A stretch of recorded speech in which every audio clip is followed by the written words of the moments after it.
Muy bien, ¿qué tal? Muy buenas tardes. Otra vez el Cazador TV en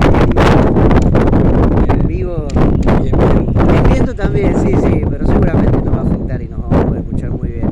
Esta vez en un lugar muy caro, los sentimientos de la rosarinidad, si es que existe, vamos a preguntarle ahora al entrevistado.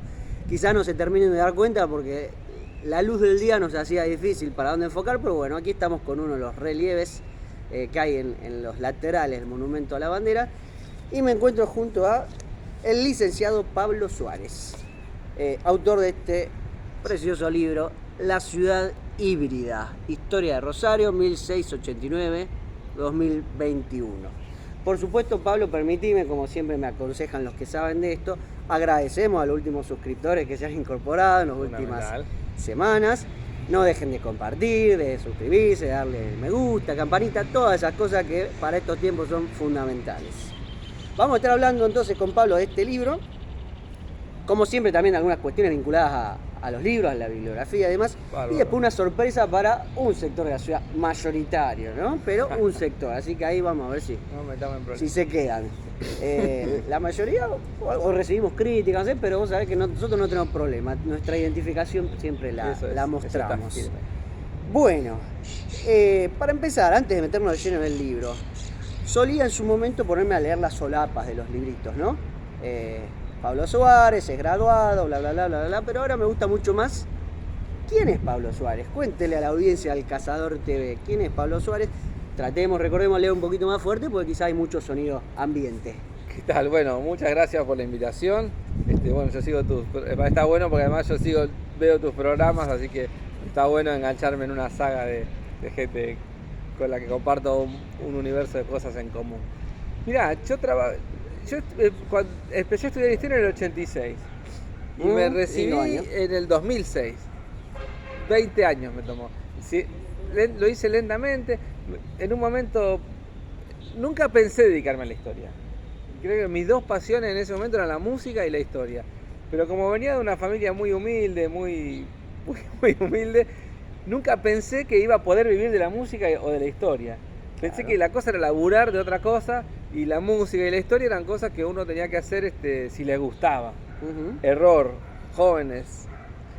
Según cómo lo encares, la música, la historia o cualquier actividad te pueden dar legal, te pueden dar de vivir. El tema es que también, bueno, hay que estar preparado para todo. Esas decisiones uno las toma condicionado, entonces yo nunca pensé que iba a poder vivir la historia. Entonces siempre fui haciendo la carrera lentamente, con mucha pasión, con mucho disfrute, pero con los tiempos académicos totalmente corridos. Así que bueno, trabajé muchos años en imprentas, trabajé como vendedor de computadoras, también como redactor publicitario y durante unos 10 años di clase en EMPA, en la escuela para adultos.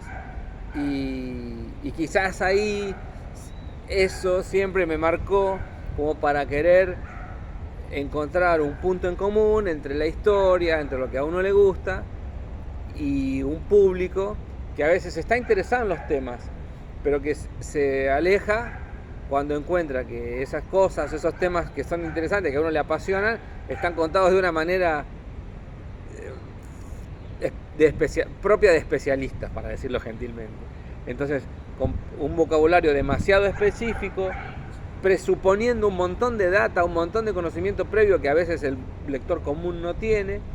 Entonces, bueno, vos das clases también, ¿sabes a qué me refiero? Estar tratando siempre de ofrecer un contexto para ir construyendo la historia, para ir construyendo el conocimiento y que no quede como una aglomeración de cosas. Entonces, eso obliga Creo que si algo aprendí en esos años de EMPA, o todo lo que aprendí en esos años de EMPA, está puesto en el libro en cuanto a comunicación, a tratar de ser amable para un público no especializado. Elogio de la divulgación podría titularse Sí, ningún problema, aunque a veces eso esté mal visto. Un saludito a todos los académicos. El problema de la divulgación es que a veces te obliga a hacer, o sea, es interesante abarcar grandes periodos o grandes temas. Y entre el desarrollo de la actividad académica ha hecho que los trabajos y sean muy específicos. Entonces, cuando vos sacás un libro de divulgación de una historia de 300 y pico de años, es probable que alguien diga, pero ¿quién sos? El famoso, ¿quién sos vos para escribir esta historia? Bueno, yo traté de poner el énfasis en los grandes procesos y en la forma de contar, y animado también y estimulado por un grupo de amigos que fueron leyendo los manuscritos, que fueron leyendo la previa y todo, y resultó, y ahí embalé y le di para adelante. Muy bien, antes de meternos de lleno en las páginas de La Ciudad Híbrida, contanos un poco, dado que se trata del sitio, del canal del Cazador del Libro, contale a la gente cómo es tu biblioteca. Mirá, ¿cómo la tenés? ¿Cómo la organizás? ¿Cómo la renovás? Está desorganizada, totalmente desorganizada. Más o menos sé dónde está cada cosa, pero está desorganizada. Me faltan traer algunos libros de la casa donde yo vivía en otros momentos, algunos pocos libros, y mira, básicamente tiene mucho de historia y tiene mucho de literatura también, porque tuve momentos en que leí básicamente todo literatura, y no me arrepiento de ese amor, para nada, porque bueno... No, además se retroalimentan la historia. Se retroalimentan, y además muchas veces los mejores testimonios de una época están en la literatura o en la música, qué sé yo. Me parece que a veces vos lees un libro de historia sobre un momento y captás lo que pasó. Claro. Pero lees un libro de literatura o escuchás una música de la época y captás cómo lo vivió la gente. Que a veces, para la gente como vos y yo, que somos atentos al sentir popular, saber cómo lo vivió la gente también es muy importante. Porque ¿qué pasó tal año? Pasó, qué sé yo, no sé, el Rosariazo, el 17 de octubre, el golpe del 30. Eso lo sabés leyendo los libros de historia.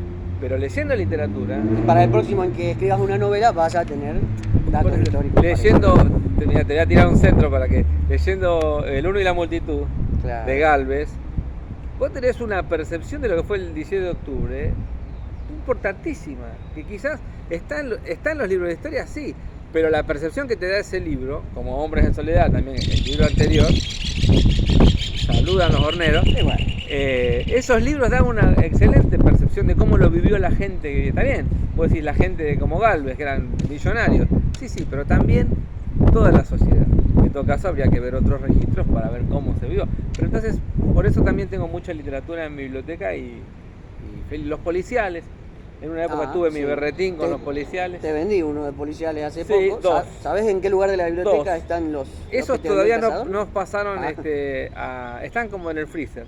Viste que hay una zona de transición. Sí. Los libros cuando los compras los dejás por ahí, y después, aunque lo asignes a un lugar no ordenado, con un criterio de bibliotecología o de, ¿cómo se dice?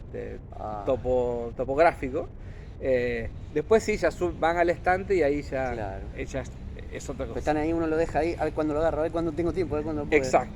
En relación a los pajaritos, saludaban recién, bueno, por lo menos hoy, porque hace unos meses, para el 20 de junio creo que fue, hice una acá de Monumento de Malvinas con un veterano de Malvinas, y ahí ya teníamos los aviones que estaban practicando para el desfile el día siguiente, así que los pajaritos no son nada. Los horneros. En comparación con eso. Y por último, bueno, temas, autores, hábitos favoritos.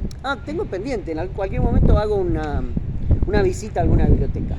Popular. No, de alguna como casa, la pregunta que te hice recién, pero vivo en directo, filmando. Es que el problema de los ebooks y de los MP3, los MP4, me parece, dejaron de lado un ritual que era muy común en las casas, cuando ibas a la casa de alguien, ver la biblioteca y ahí conocer a la persona. Claro. A alguien le veías la biblioteca y la discoteca y ya decís, bueno, ya sabés quién es. Tengo una anécdota. Sí.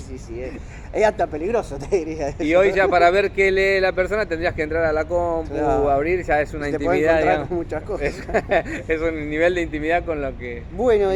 ¿Y hábitos? ¿En qué momentos del día o de la semana lográs viste, leer? cuando puedo. Yo mucho tiempo leí en el colectivo, cuando era más joven podía leer mucho en el colectivo. Vivía en barrio industrial, trabajaba en el centro, así que el 112 y el 101, el 112 y el 101. Y ahora leo un poco a la tarde, que tengo un rato para trabajar, y más bien a la noche. Claro. Porque yo sí me rinde más mi cabeza a la noche, a la mañana. Yo la tengo suspendida, la lectura nocturna, porque hay que dormir a los pequeños. Y sí, claro, bueno, a veces el audiolibro a veces ayudaría, o el celular también ayuda, porque mientras lo dormís podés ir leyendo, no mucho, pero algo se puede. Bueno, ahora sí, la ciudad híbrida.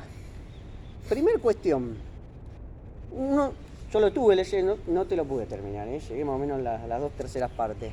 Pero un poco que intuyo la respuesta, como de varias de las que te voy a hacer, pero lo bueno es que lo responde el propio autor, ¿no? ¿Por qué escribir un nuevo libro de historia de Rosario, desde sus orígenes hasta nuestros días, bueno, habiendo ya unos cuantos escritos, y te pones a la altura de próceres de la historiografía como Juan Álvarez, Miguel de Marco y demás? No me pongo a la altura, no. Bueno, pero está en el estantecito. Yo escribí eso porque me parecía que había un espacio ahí. Yo lo voy a poner en mi estantería al lado de Juan Álvarez, y bueno, sí, es un poco más alto, pero va a estar a la altura. Pobre Juan Álvarez, un grosso. Va a estar en el estante. ¿Cuál es entonces el...? Mirá, yo creo que hacía mucho que no se hacía un libro de estas características. Está el de Juan Álvarez, hay uno de Enzinc y de Marco. Cierto. Y después está el último, que yo recuerde, que es el de... Homo Sapiens también hizo uno a principios de siglo. Y a fin de siglo pasado, la UNR, un equipo coordinado por PLA, hizo, bueno, con Gabriel Águila, Sandra Fernández, Oscar Videla, toda la generación mayor que yo. O sea, gente que ahora está pisando los 60, escribieron todos ellos.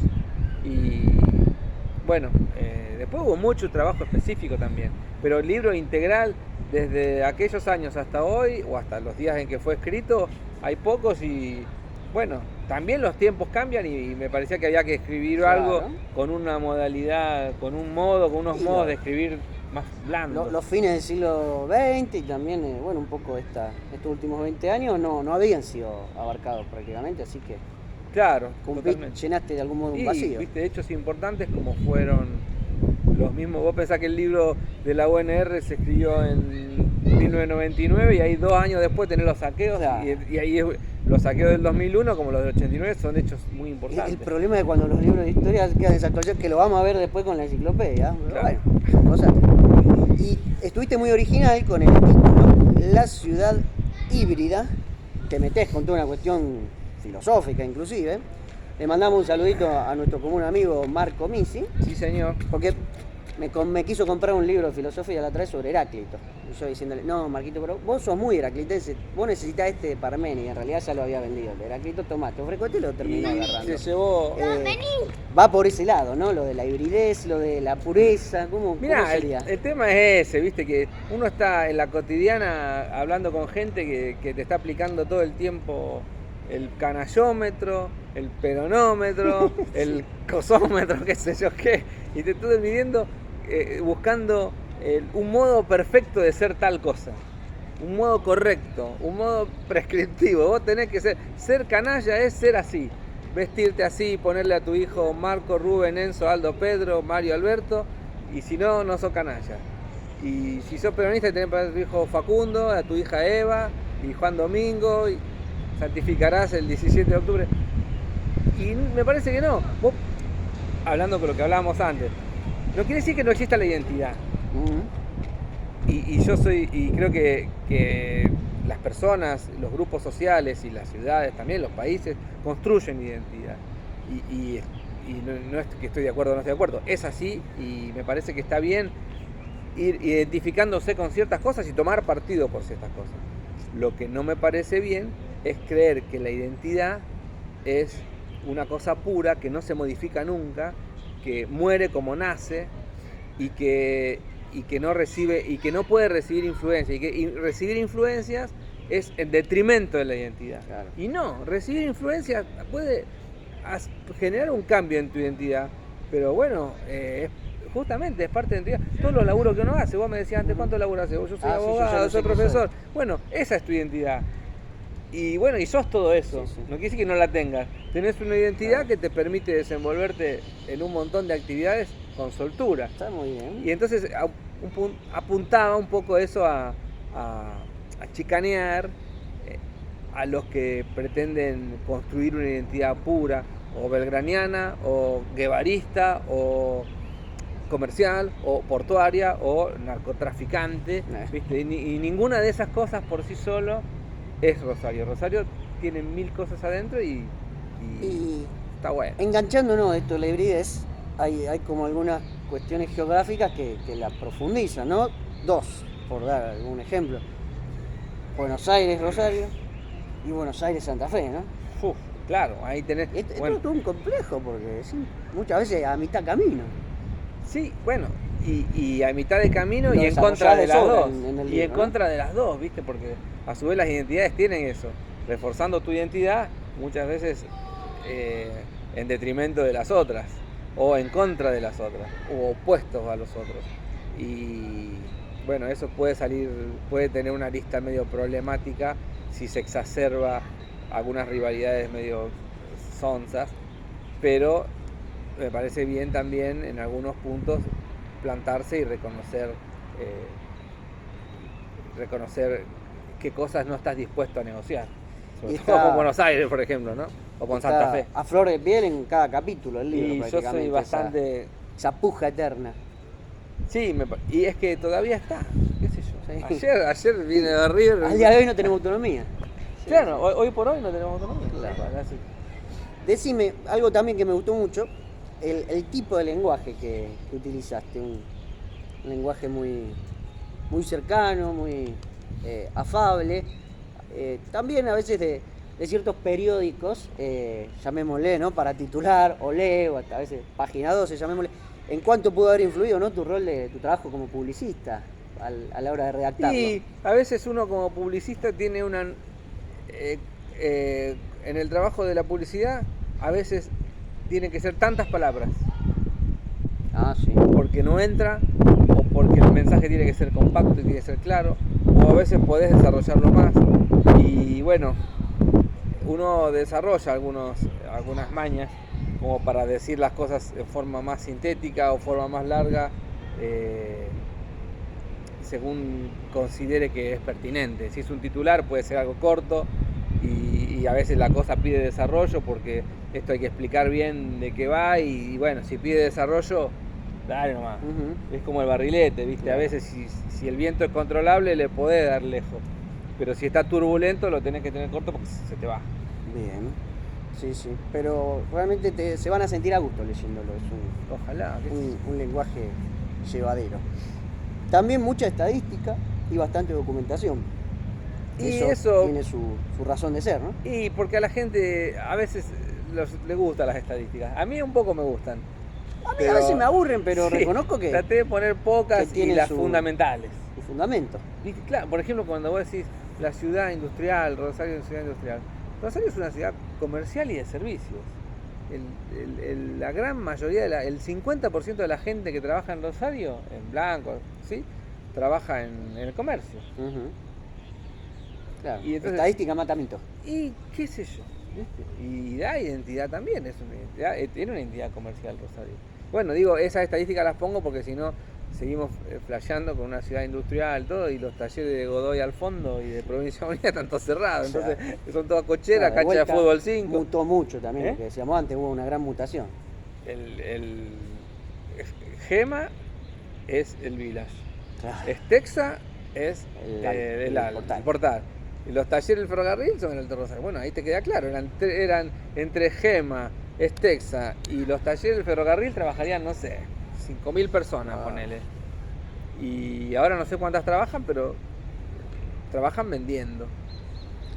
¿Puede ser que en relación a los elementos o criterios que tomaste como eje del relato, a partir precisamente de esto que te decía, las estadísticas y otras consideraciones, el que más peso haya tenido es el socioeconómico?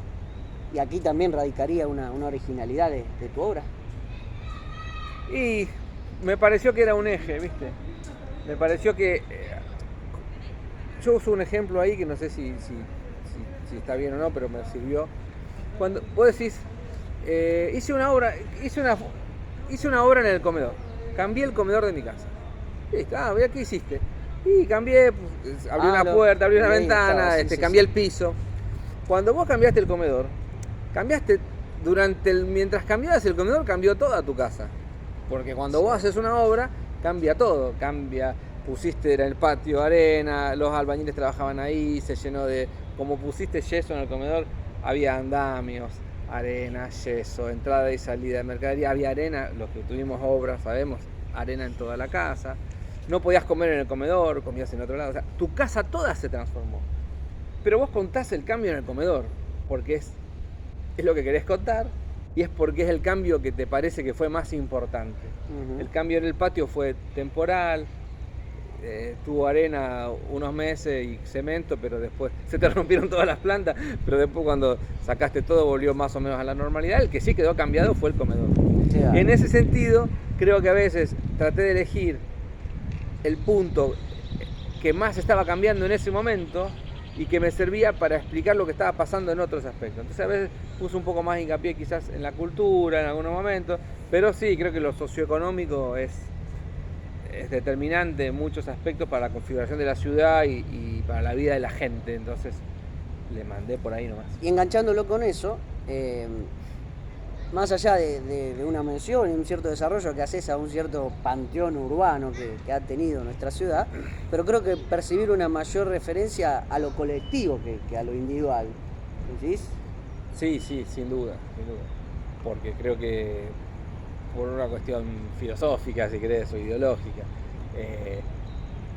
me parece que las grandes transformaciones son las que llevan adelante los grandes grupos sociales. No quiere decir que los individuos no tengan su influencia. De hecho, hay personajes en la historia de Rosario y de Santa Fe, como Lisandro de la Torre, de los nacidos acá, Lisandro de la Torre o Carballo o algunos intendentes relevantes o el brigadier López. Hubo hechos importantes, hubo personajes importantes, individuos importantes que hicieron cosas que generaron transformaciones en la ciudad. Pero por una cuestión de metodológica y también de algún modo ideológica, también preferí tratar de contar las historias de los grupos sociales que me parecen más interesantes. Está muy bien. Además de lo que decíamos, de esta hibridez, de mitad camino constante, ¿en cuánto también crees que pudo influir en la historia de Rosario y sus debilidades en la inestabilidad que muchas veces ha sufrido? Y es notable eso, es notable y a veces no se tiene registro. Con los planes reguladores de la ciudad fue notable. El plan del 35 se corta por la intervención. El plan de los 30 se corta por la intervención del 35 y no se puede llevar a cabo, se modifica el plan de Montes, se modifica después porque derrocan al peronismo. En los 60 hay otro plan que se interrumpe nuevamente y muchas veces el público general no toma noción de hasta qué punto los cortes institucionales no afectan solamente a si hay o no parlamento, claro, si hay o no consejo deliberante. Uno de los daños que quizás no está tan mensurado, después escribiéndolo me di cuenta. Claro, es imposible planificar a largo plazo en una ciudad o en un país, pero en una ciudad, ponele, donde cada 5 años tenías un golpe institucional, un partido, claro, proscripto. Independientemente de lo ideológico, de qué sector gobernara. El tema es constantemente. Tal cual, independiente, digamos, todo el tiempo en una inestabilidad permanente que impedía hacer planes y máxime, en el caso de Rosario, con intendentes que ni siquiera eran elegidos en Rosario. Qué problemones, ¿eh?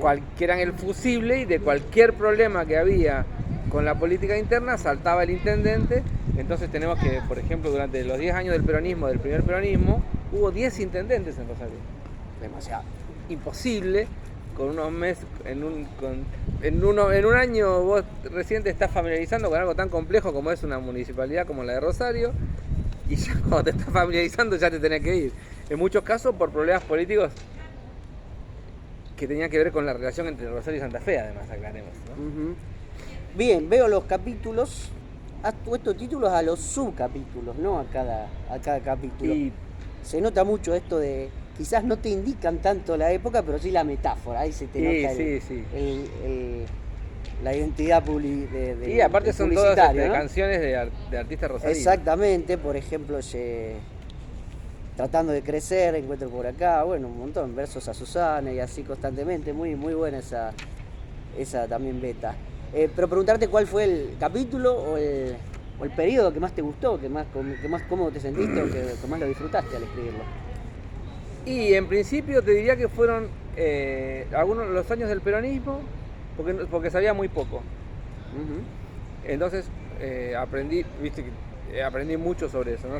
Era un periodo que yo tenía medio tapado de acá de la historia de la ciudad durante el peronismo, y me pareció muy interesante esos periodos, las elecciones, cómo fue el sistema electoral. Me sorprendió mucho, por ejemplo, que en la primera elección, la del 46, fue lo increíble que el candidato ganador, en vez de Meiners, arma el partido de octubre a febrero, y en febrero gana cómodamente las elecciones. Gana, pero muy cómodamente. Y me sorprendió eso, ¿no? Y además, volviendo a lo anterior, a las masas y al líder y a todo eso, me pareció que es poco valorado el aporte de las provincias al triunfo de Perón en el 46. Cierto. Porque vos tenés, todo el mundo se va con el 17 de octubre, pero lo que hay que ver es que el 17 de octubre pone en marcha un proceso con el cual se empiezan a armar partidos en todas las provincias, que son los que le dan un triunfo cómodo a Perón, digamos. Y eso no lo hizo todo Perón, lo hicieron también las personas, los delegados, la gente que fue construyendo el partido, y eso me pareció muy interesante, y yo no tenía tan claro ese proceso, y cuando lo vi me pareció muy bueno, y además me ratificó en esto que te decía antes. No veamos solamente los votos que pudo haber obtenido Perón, sino veamos cómo hicieron los que armaron el partido en 3 meses, de octubre a 4 meses, de octubre a febrero, para ganar una elección a un partido radical que en Santa Fe tenía muchísimos años y había sido gobernador durante muchísimo tiempo. Eso lo al aparato le gana al aparato con un partido armado en 3 meses, sí, con el apoyo de los sindicatos y todo, pero hoy sabemos lo que es una estructura partidaria. Sí. El radicalismo todavía está alquilando su estructura partidaria a quien la quiera comprar, que la quiera alquilar. Bueno, y a esa estructura partidaria, que ya tenía 50 añitos, le ganan con un partido de 4 meses, es maravilloso. Pero es muy interesante cómo marcás eso, también en la época de la llegada de los radicales, Irigoyen, cómo sucesos nacionales se vivieron de un modo especial en Rosario, que mucha gente a veces lo pasa de largo, y solamente vemos las crónicas nacionales, así que también muy rescatable eso. Bueno, ¿te parece que para ir redondeando la parte esta de Rosario, después la frutillita al corral, un ping-pong? Dale. Te tiro algunos conceptos y vos decís lo que te viene en relación a la historia de Rosario, ¿no? Por supuesto, Puerto. Bueno, fue muy importante, pero ya no lo es. Marcó la identidad y todavía quedó en la identidad de la ciudad, pero está clarísimo que ya no es tan importante como fue. Bien, burguesía. Bueno, viste, la burguesía rosarina es muy particular, son formados a fines del siglo XIX, fundamentalmente como comerciantes, empiezan a diversificarse y a fin del siglo XIX, 1900, 1910, ya son los dueños de la ciudad. Sí. Tienen toda la ciudad y todos los campos de alrededor los tienen 10, 20 familias, increíble. Bueno, conventillo, esta me gustó mucho, porque está muchas veces está vinculado con lo anterior, porque los dueños de la ciudad, mientras construían palacios lujosos, construían también unos lugares muy precarios, porque ahí iban a vivir los pobres, a los cuales no les garantizaban ni las más mínimas condiciones de salubridad. Y bueno, y esos conventillos fueron muy importantes porque fueron donde el pueblo rosarino, donde los pobres rosarinos formaron su identidad, que era no híbrida, recontra híbrida, porque estos eran todos inmigrantes que por algo los cuentos de las obras de teatro Babilonia de Discépolo es un poco el conventillo. Y si tienen tiempo, busquen los sainetes, que es la obra de teatro característica de fin del siglo XIX, principio del XX. Ahí van a encontrar todo el cocoliche y todas las 1000 formas de hablar español de toda esa gente en los conventillos. Un lugar muy entrañable para los historiadores. Aclaramos que también suele venir gente a sacarse fotos a este sector del monumento. Bueno, un ratito nomás, esperemos que no haya afectado tanto el sonido. El último testigo de este ping-pong, que también es muy emblemático y en un costado muy paradójico, muy loco. Pichincha.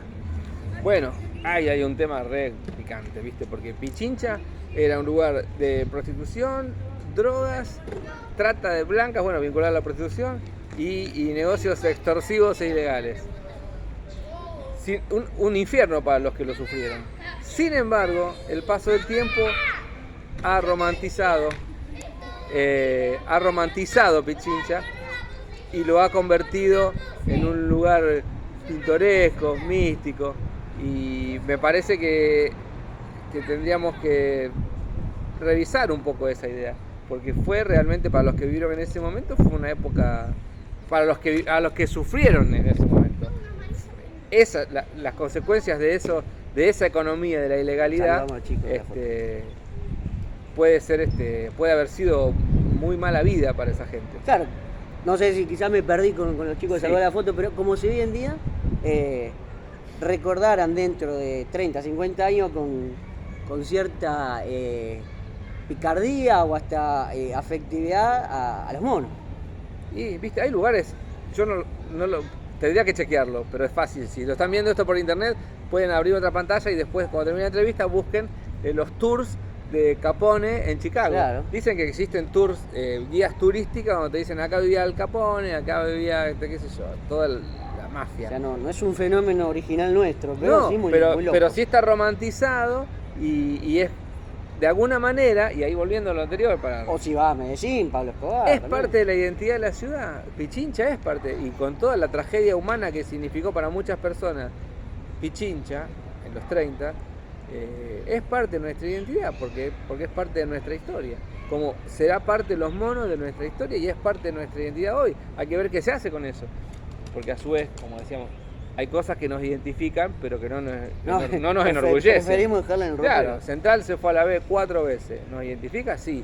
¿Nos enorgullece? No. Es un bajón irse a la B, es un bajón. No hay guerreros sin heridas. Exacto, bueno, pero las heridas están. Y lo peor que habría que hacer... Algunos las muestran con orgullo, otros... Bueno, quizás las partes que salieron mal de nuestra historia, como Pichincha, como el narcotráfico, como los crímenes vinculados al narcotráfico, como los años de la dictadura, son parte de nuestra historia y que tendremos que saber procesarlo para seguir para adelante, porque el tiempo sigue y la vida sigue, y vos tenés 2 pibes, yo tengo 3 pibes, y hay que tratar de buscarle un sentido a todo esto. Último del ping-pong para hacer el enganche con el otro hermoso libro, el fútbol. Bueno, ahí tenés. El fútbol de Rosario es bastante rioplatense para mí.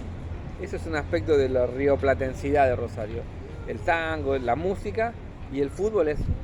esto es para largo, ¿no? Pero me parece que hay una forma de jugar al fútbol que es más bien rioplatense. Y Rosario tiene un fútbol distinto de otros lugares del país, inclusive. Uh-huh. Bien. Y eso es una identidad fuerte también. La forma de vivirlo, eso sí, ya es nacional, porque somos todos. Pero la forma de vivirlo quizá también es demasiado especial, ¿no? Sí, sí. Eso dicen todos los jugadores. Algunos creo que lo dicen de verdad. Muchos lo dicen para vender humo, pero que acá en Rosario el clásico y todo eso. Pero porque es una ciudad chica también. Capaz que en Buenos Aires vos te perdés, pero acá vos vas a los hoteles, vas a hacer un trámite al centro y te cruzás con un jugador de primera, sobre todo con los de afuera, que viven en hoteles, te los cruzás y... Ahora cambió la moda. Creo que los jugadores se van a vivir a los country. Inclusive los que vienen de afuera se van y no te los cruzás tanto. Antes te cruzabas. Yo me lo cruzaba antes te cruzabas con todos los jugadores. Casa, había un departamento que alquilaba central, los departamentitos, y claro, estaba bueno. Bueno, entonces llegamos al costado bien dedicado, bueno, a nuestros amigos, al Hueso González, a Marquito Misi, al Facu Besón y a tantos otros. Mirá qué belleza. Diccionario de la Academia Central de la A la SOF. Antes de que me cuente un poco cómo surgió y cómo fue el trabajito, quiero ver esta particularidad, ¿no? De escribir un libro de historia o más aún una enciclopedia en estos tiempos en que es todo tan vertiginoso y además tiempos donde en internet o en lo digital es mucho más fácil, pic y listo. Pero acá, por ejemplo, encontramos Rubén Marco. Hasta ahora 70 y pico de goles en cerca de 200 partidos. Si seguimos vendiendo jugadores cuando son tan jóvenes, es el único que podría superar la barrera de los 100 goles y entrar en el lote de Indaco y los Calles. Y superar al Torito Aguirre como máximo goleador del club en la era profesional. Lo superó ayer. Estuvimos ayer en el Gigante festejando junto a Marco haberse convertido en el máximo goleador, 99. Seguramente llegará al 100 también en los próximos. ¿Qué se siente entonces con esta idea de primero de Central, esta rosarinidad tan loca que vimos los canallas, y después de una enciclopedia. Mirá, yo quería hacer este libro hacía mucho también, y bueno, con la misma... Es difícil esto porque el público de fútbol es un poco reacio a los libros. Sí, en general. Es de Fontana Rosa, de Sacheri. Pero ¿cuántos libros, o sea, cuánta gente es fanática del fútbol en Rosario? Fanáticos, vamos a hablar. ¿Cuánta gente es hincha de fútbol en Rosario? ¿Hinchas intensos del fútbol en Rosario? ¿Cuántos? 300.000 personas. Ponele. ¿Y cuántos libros habrá vendido Sacheri acá? Claro. 200.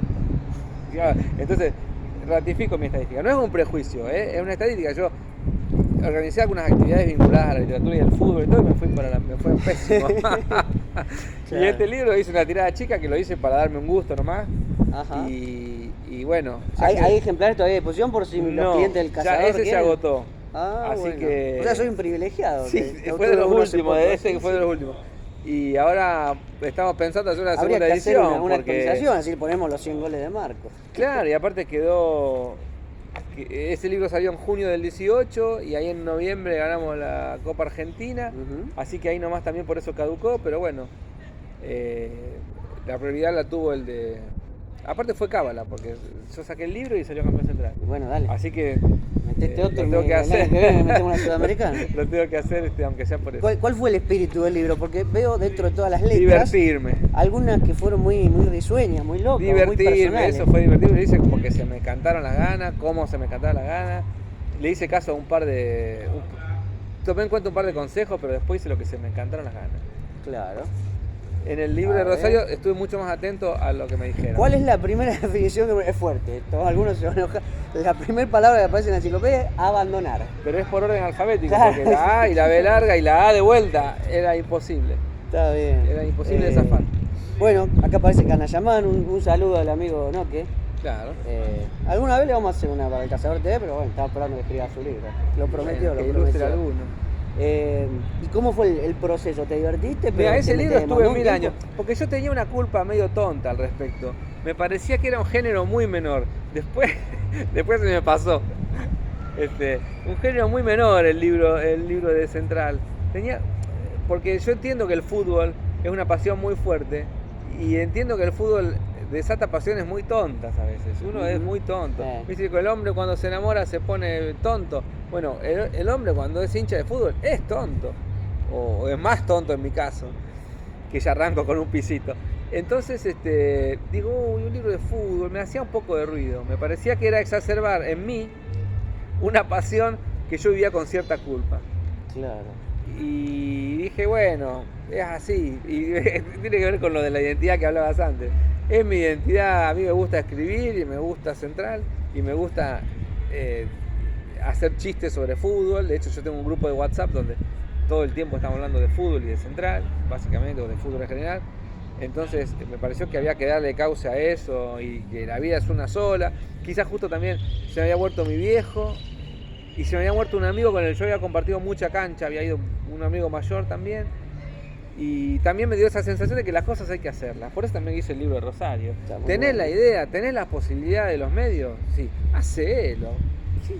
Me gustó esa. ¿Qué te va a pasar? Cuando hablábamos los consejos para los jóvenes, qué carrera hacer, si vas a vivir o no, hacelo. Claro, hacelo. Yo te digo, y los prejuicios, de todo. Mientras no haga mal a nadie, como decía Martín Fierro, mientras no es para mal de nadie, sino para bien de todo. Mientras no le hagas mal a nadie, y el libro no le hizo mal a nadie, porque no es agresivo, en ningún momento incentiva la violencia. Es pura casualidad la primera letra. Le di para adelante y me animé y lo disfruté mucho. Y la última, como no podía ser de otra manera, Sof Ángel Tuni. Con 56 partidos jugados, aunque no haya marcado ningún gol, Ángel Sof era un símbolo del Central de aquellos años.